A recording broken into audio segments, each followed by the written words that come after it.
Sing managi yam nungai wari im leye si kaino ke silata malake Chogi do nga yaw dam ni bungo khalrana buttam na wem ni bir ke buka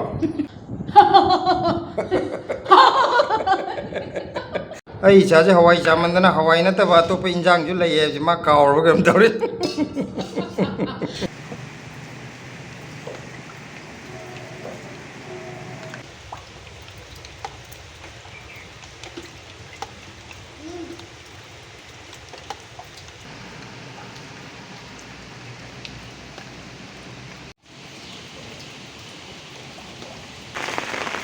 Delhi ki ayukta hagolak pada nong chu ji nungai he ta ing teng lawe objek sangom laiba sangom lai je na tholai ne ai to sida sangom ju la e gari aso ji nungai nong chu sar ing mi na nungai nong chu pe de teng tham de ing alo mafam duda aina leine makta mi ahum mari satin ge am chinba da dukan da ulak tarabani sangom laura adoga yerumga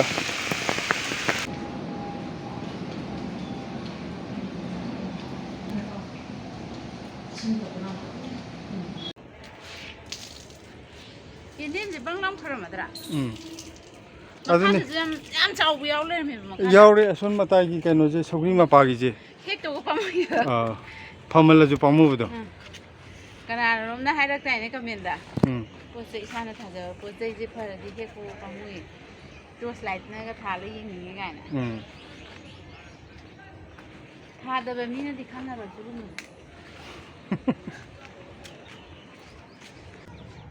umurok pambi masa mari mangadang thadu puneba amadi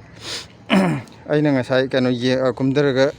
kumdaraga kakhalaga yengbuda amadi makhongdu loi pumma leirame patlaga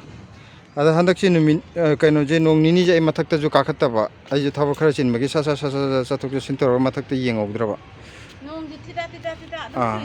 handak che ayuk chi nong je dum chubuda silana budi ma khara kano tongnaba na sintex ki makhada budi thanamba adida ma kal chenjan be yaw ga ising de chen thok kano tok da plastic tu da gi chen thok ngam da na tung leiraba khangde aing hujik ayuk ta hogole yengobuda pum leirame makhong ma adu ge ina side de oina thang to thambiri aduni phanai samni akoi si mafam je thaba budi yamjadra ga ju jaga ji pi ga jo ba thari ba pot khar je si maintain tor thamba hai ga si oina ba hona budi adum yamna lai ba poti oi de hai tare yengbada budi asi khak pambi manga tara thara ga budi na khalam bji ado yumda thabada di si ka sunata ba si gi delhi da thabada di yamjadra ga ju ko si adum yamna lai ba pot oi de ai di mai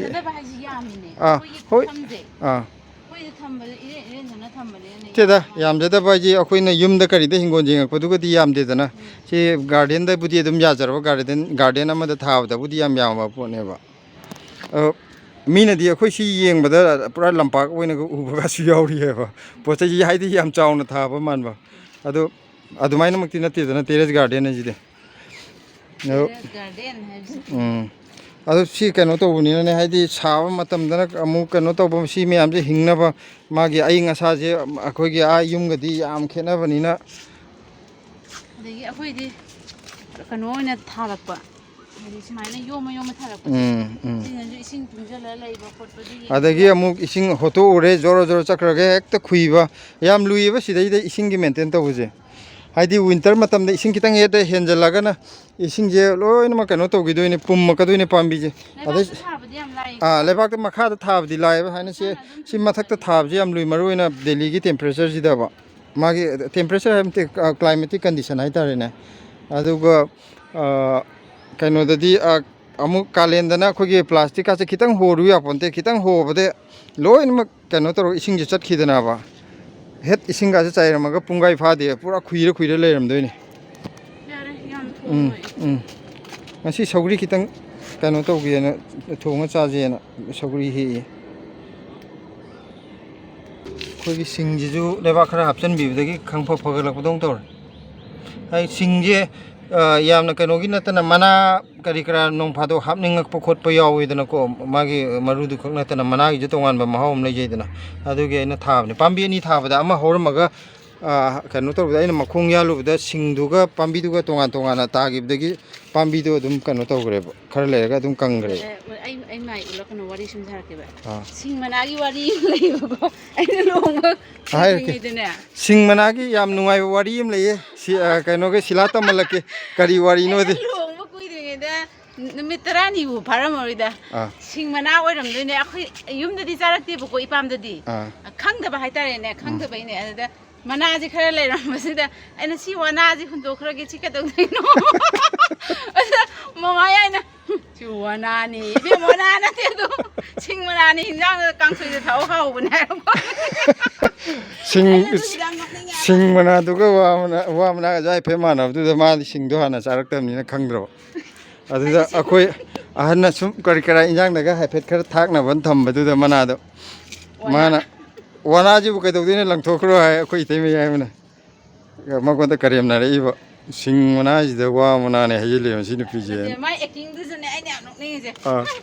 ꯍꯥꯏꯗꯤ ꯃꯤꯠ ꯍꯥꯏꯐꯦꯠꯀ ꯌꯦꯡꯉꯒ ꯅꯣꯛꯃꯤꯒ ꯇꯧꯔꯒ ꯑꯗꯨꯅꯦ ꯍꯥꯏꯗꯤ ꯅꯪꯅ ꯅꯪꯉꯣꯟꯗ ꯃꯥꯁꯦ ꯌꯥꯝ ꯅꯣꯛꯅꯤꯡꯉꯝꯒꯅꯤꯕ ꯃꯥ ꯈꯜꯂꯤ ꯁꯤ ꯃꯥꯅ ꯉꯥꯡꯉꯤꯁꯦ ꯀꯔꯤꯅꯣꯅ ꯌꯥꯝꯅ ꯅꯠꯇꯦ ꯍꯦꯛ ꯅꯠꯇꯦꯗ ꯌꯥꯝꯅ ꯍꯦꯛꯄ ꯅꯠꯇꯦ ꯃꯈꯥꯗ ꯈ꯭ꯋꯥꯏꯒꯤ ꯈꯨꯗꯝ ꯑꯣꯏꯅ ꯃꯅꯥ ꯃꯌꯥꯝ ꯄꯥꯜꯂꯒ ꯃꯈꯥꯗ ꯂꯣꯟ ꯂꯩꯕꯗꯨꯗꯤ ꯑꯗꯨꯒꯤꯗꯣ ꯑꯃ ꯍꯦꯛ ꯌꯥꯔꯦ ꯑꯗꯨ ꯈꯔ ꯁꯤꯒꯤꯁꯦ ꯈ꯭ꯋꯥꯏ ꯃꯈꯥ ꯊꯪꯉꯦ ꯍꯥꯏꯕ ꯑꯗꯨ ꯂꯣꯟꯁꯤꯟꯈ꯭ꯔ ꯄꯠꯈ꯭ꯔꯅꯤ ꯍꯥꯏꯕ ꯈꯔ ꯂꯩꯔꯒ ꯃꯈꯥꯗ ꯄꯠꯈꯤꯗꯧ ꯁꯔꯨꯛꯄꯨꯗꯤ ꯆꯥꯊꯣꯛꯎꯕꯅ ꯐꯩ ꯍꯥꯏꯕꯅꯤꯗ ꯀꯩꯅꯣ ꯅꯪꯅ ꯁꯦꯝꯃꯤꯗꯨꯕꯨ ꯈꯥꯖꯤꯜꯂꯒ ꯌꯨꯝ ꯁꯦꯝꯃꯤꯕ ꯅꯪ ꯌꯨꯝ ꯑꯃ ꯁꯥꯔꯕꯣ ꯇꯣꯉꯥꯟꯅ ꯃꯁꯛ ꯌꯥꯝ ꯃꯥꯟꯅꯩꯀꯣ ꯑꯅꯤꯁꯦ ꯑꯩꯈꯣꯏ ꯉꯁꯤꯒꯤ ꯃꯊꯦꯜꯁꯦ ꯁꯤꯗꯅ ꯁꯧꯒ꯭ꯔꯤ ꯂꯣꯡꯗꯥꯎ ꯁꯧꯒ꯭ꯔꯤ ꯊꯣꯡꯉꯦ ꯍꯥꯏꯕꯅꯤꯀꯣ ꯁꯧꯒ꯭ꯔꯤ ꯂꯣꯡꯗꯥꯎ ꯑꯗꯨꯒ ꯁꯣꯝꯗꯅ ꯃꯀꯟꯋꯣ ꯃꯈꯣꯡꯋꯣ ꯀꯂꯦꯖꯥꯋꯣ ꯑꯃ ꯐ꯭ꯔꯥꯏ ꯍꯥꯏꯇꯥꯔꯦꯅꯦ ꯂꯥꯒꯤ ꯉꯥ ꯑꯌꯥꯏꯕ ꯑꯃ ꯃꯥꯗꯤ ꯌꯦꯟꯗꯨ ꯆꯥꯗ꯭ꯔ ꯉꯥ ꯑꯌꯥꯏꯕ ꯉꯥ ꯑꯇꯥꯎꯕ ꯑꯗꯨꯒ ꯃꯌꯥꯡꯇꯣꯟ ꯑꯗꯨꯅ ꯀꯩꯅꯣ ꯃꯣꯔꯣꯛ ꯃꯦꯠꯂꯤꯔꯥ ꯑꯗꯨ ꯅꯪ ꯃꯣꯔꯣꯛ ꯃꯦꯠꯄꯗꯣ ꯀꯩꯅꯣꯗꯣ ꯃꯀꯟ ꯀꯂꯦꯖꯥ ꯃꯦꯠꯁꯟꯁꯤꯔꯣ ꯑꯗꯣ ꯅꯪ ꯈꯟꯇꯣꯛ ꯑꯗꯨꯝ ꯆꯥꯎ ꯀꯩꯁꯨ ꯀꯥꯏꯗꯦ ꯍꯥꯏꯗꯤ ꯃꯀꯟ ꯀꯂꯦꯖꯥꯗꯤ ꯆꯥꯁꯜꯂꯨꯅꯣꯕ ꯇꯣꯉꯥꯟꯅ ꯈꯟꯇꯣꯛꯑꯒ ꯅꯪ ꯀꯩꯅꯣꯒ ꯃꯔꯣꯏ ꯀꯩꯀꯥꯗꯣ ꯁꯨꯝ ꯈꯜꯂ ꯆꯥꯎꯕ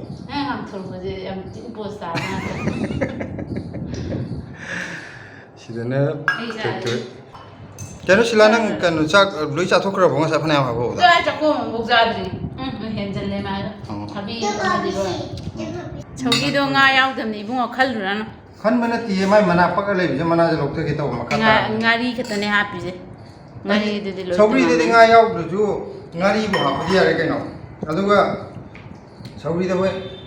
ꯉꯥꯀꯤꯖꯧ ꯑꯌꯥꯏꯕꯒ ꯍꯥꯞꯄꯗꯨꯅ ꯇꯣꯉꯥꯟꯈ꯭ꯔꯦꯗ ꯑꯃꯨꯛ ꯑꯗꯣ ꯑꯗꯨꯗꯤ ꯍꯛꯆꯥꯡ ꯉꯝꯗ꯭ꯔꯒ ꯑꯣꯏꯅ ꯆꯥꯏꯌꯦꯕ ꯑꯗꯣ ꯉꯥꯀꯤꯖꯧ ꯁꯧꯒ꯭ꯔꯤꯗ ꯉꯥꯀꯤꯖꯧ ꯑꯌꯥꯏꯕ ꯍꯥꯞꯄꯒ ꯑꯩꯗꯤ ꯆꯥꯔꯛꯇꯦꯕ ꯑꯝꯇ ꯉꯥ ꯑꯇꯣꯞꯄ ꯍꯥꯞꯄ ꯃꯌꯥꯝ ꯆꯥꯅꯕ ꯄꯣꯠꯄꯨ ꯅꯪ ꯀꯩ ꯆꯥꯒꯦ ꯎꯁꯤꯠꯇꯦ ꯁꯧꯒ꯭ꯔꯤꯁꯦ ꯑꯝꯇ ꯌꯦꯡꯉꯣ ꯑꯩꯒꯤ ꯐꯦꯚꯣꯔꯥꯏꯠ ꯁꯧꯒ꯭ꯔꯤꯁꯦ ꯑꯩꯗꯤ ꯁꯧꯒ꯭ꯔꯤ ꯉꯥꯔꯧ ꯈꯤꯇꯪꯕꯨ ꯌꯥꯎꯔꯗꯤꯀꯣ ꯁꯧꯒ꯭ꯔꯤꯁꯦ ꯑꯗꯨꯝ ꯍꯥꯎꯋꯦꯕ ꯀꯥꯡꯁꯣꯏ ꯀꯔꯤꯝ ꯍꯥꯞꯇ꯭ꯔꯁꯨ ꯉꯥꯔꯤ ꯃꯇꯠ ꯑꯃ ꯍꯥꯞꯈ꯭ꯔ ꯂꯣꯏꯔꯦ ꯁꯧꯒ꯭ꯔꯤ ꯍꯥꯟꯅ ꯆꯥꯒꯦ ꯑꯇꯩ ꯆꯥꯗ꯭ꯔꯤꯉꯩꯗ ꯏꯁ ꯃꯥꯏꯁꯦ ꯉꯁꯤ ꯑꯍꯥꯎꯕ ꯉꯥꯛꯇ ꯑꯍꯥꯎꯕ ꯇꯧꯕꯁꯤꯗ ꯆꯥꯅꯤꯡꯗꯕꯒ ꯁꯥꯔ ꯉꯥꯡꯉꯤꯁꯦ ꯌꯦꯡꯉꯣ ꯍꯣꯔꯦꯟ ꯅꯨꯡꯗꯥꯡ ꯆꯥꯅ ꯊꯝꯈ꯭ꯔꯣ ꯏꯕꯨꯡꯉꯣ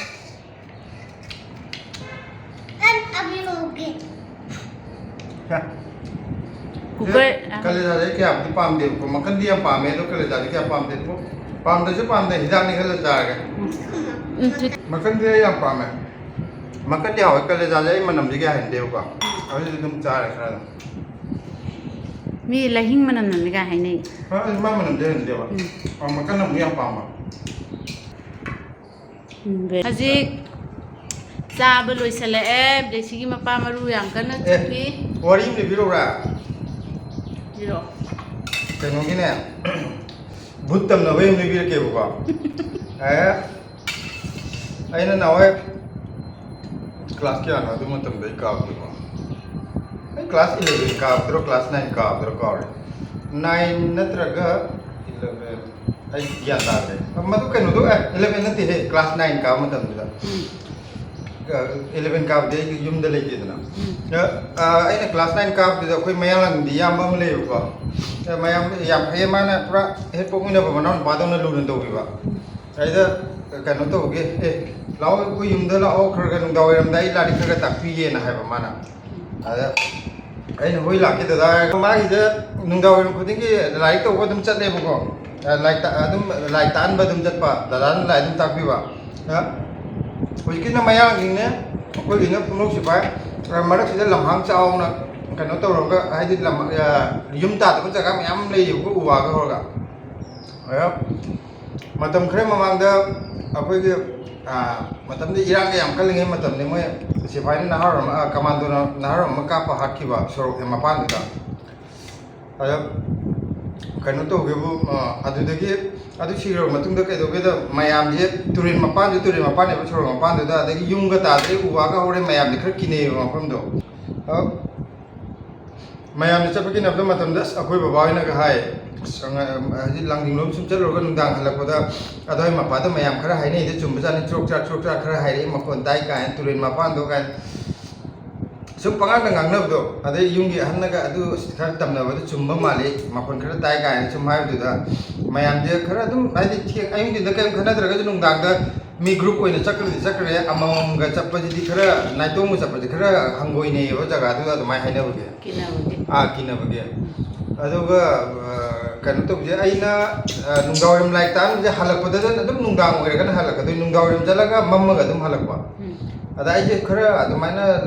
ꯂꯥꯏꯒꯤ ꯇꯤꯟꯒꯦꯅ ꯂꯥꯏ ꯈꯣꯏꯔꯝꯕ ꯈꯣꯠꯄ ꯅꯠꯇꯕ ꯚꯨꯠ ꯄ꯭ꯔꯦꯠ ꯁꯤꯒꯨꯝꯕꯁꯦ ꯑꯩ ꯀꯌꯥ ꯊꯥꯖꯒꯟꯗꯦꯕ ꯈꯔ ꯀꯩꯅꯣ ꯇꯧꯕ ꯍꯥꯏꯇꯥꯔꯦ ꯑꯗꯣ ꯌꯨꯝꯒꯤ ꯑꯍꯟꯈꯩꯅ ꯑꯁ ꯅꯪ ꯆꯠꯂꯦ ꯍꯜꯂꯛꯏꯗꯣ ꯀꯩꯅꯣ ꯇꯧꯔꯣꯏꯗ꯭रा ꯑꯗꯨ ꯇꯧꯔꯣꯏꯗ꯭रा ꯀꯤꯗ꯭ꯔꯥ ꯅꯇꯣꯟꯗ ꯑꯗꯨꯗꯣ ꯍꯥꯏꯕꯗ ꯑꯩꯅ ꯀꯤꯗꯦꯗ ꯀꯅꯥ ꯀꯤꯗꯣꯏꯅꯣ ꯑꯗꯨꯝ ꯀꯩꯁꯨ ꯀꯥꯏꯗꯦꯅ ꯍꯥꯏꯕꯗꯨꯗ ꯀꯩꯅꯣ चटपद मैखेत पुर चलो हलकद अमंबद थेंकान नतोंद हलकद कनो तौदे नंग नतोंद चले खोंगनिको चतुइजिजो हाइदि किलोमीटर क्या मोरमदेना अमा मखाय नि मोरमगद्रा अदो खोंगनजु चतुइने नुंगागदि तोंद खोंगन हलकदोइनेबा कनो तर मैखेत पुर चलो हाइबदो आइजे थौसागंदे दम मोय नमदनगा हापचलगजु पुरे नत्रगजु आइदि कछु थौसादेबो पुरगजु चत्तेबो कमाय तौगे नोमा दादा लाइक तापीरगा मा चाक चागी बसंत है दादा कोना चारजे चारोगे है अजे लाएबा नुंगांग चाक चावद लापजे हौजिकी मपाजे सी यौरकांदा अइजे फुरिचे खर लाइट ओइबा पुरा अंगौजु नतबा ngौरी ngौरी तौबम लिलेबा खंबा अबा ngसागी मायाम हाइनरिबा मी सिबम जगाजे यौरमदागी दा दम हाइदि मीना हाइनरना वाखनमदि खरदि दम खल्लिदना हाइदि Chumra लानब्रा मायामनागा हाइनरिजिबु असेंबगी तौचाला हाइबो वाखनमदि खल्लेबा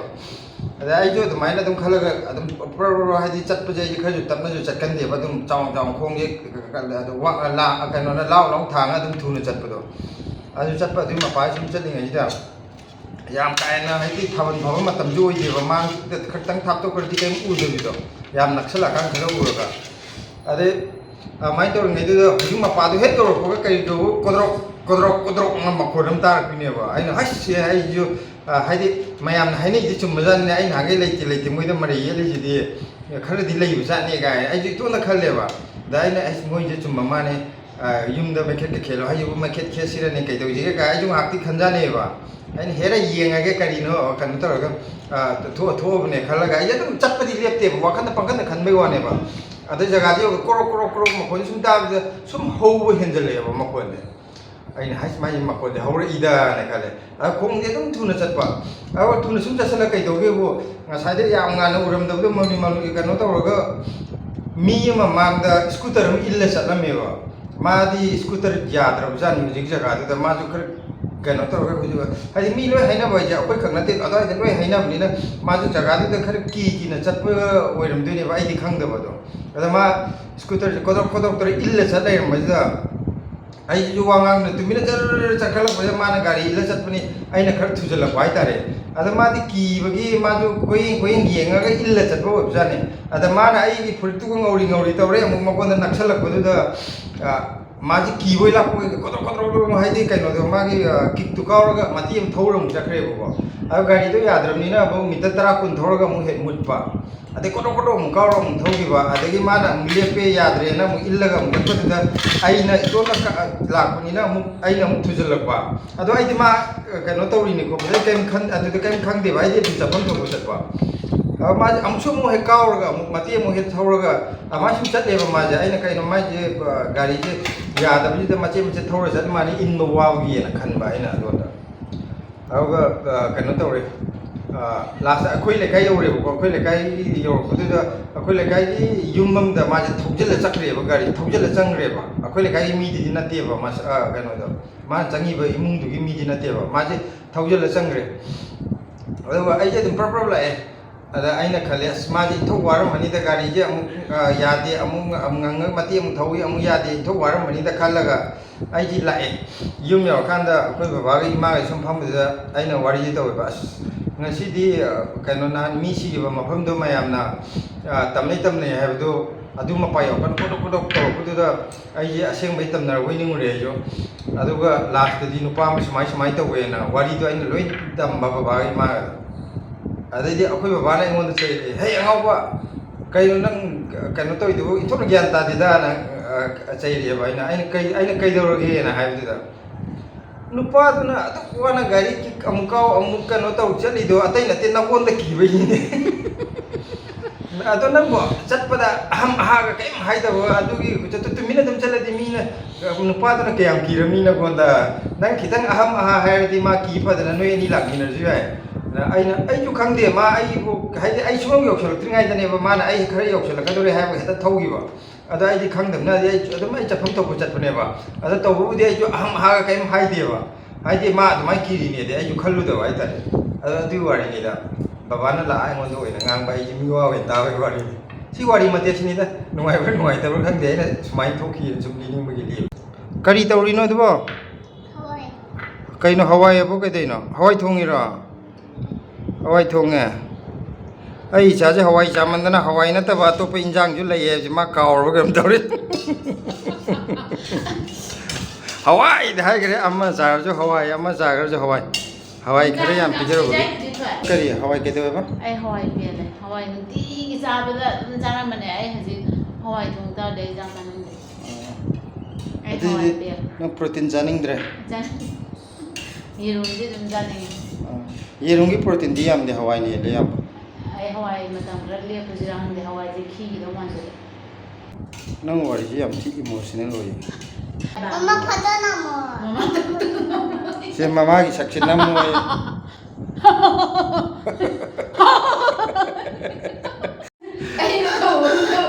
mama gi sakse ho de machin guman we